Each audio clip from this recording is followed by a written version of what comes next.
औज़ुबिल्लाहि मिनश्शैतानिर्रजीम बिस्मिल्लाहिर्रहमानिर्रहीम।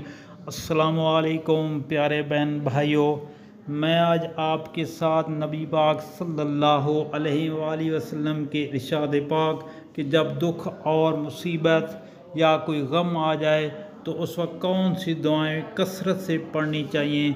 अगर वो कसरत से पढ़ें इंशाअल्लाह ताला अल्लाह ताला वो परेशानी दुख या मुसीबत जो आप पे आएगी इंशाअल्लाह अल्लाह ताला वो परेशानी दुख या मुसीबत से निजात लाएंगे और आपके लिए आसानी पैदा करेंगे।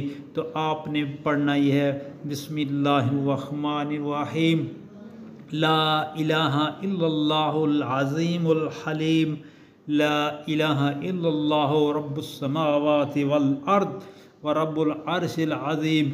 दोस्तों, ये सही बुखारी की हदीस शरीफ है। इसको दुख और परेशानी के वक्त बार बार पढ़ें। उसके बाद ये सूरह अल अंबिया की आयात बिस्मिल्लाहिर्रहमानिर्रहीम, ला इलाहा इल्ला अंत सुब्हानका इन्नी कुन्तु मिनज़ ज़ालिमीन।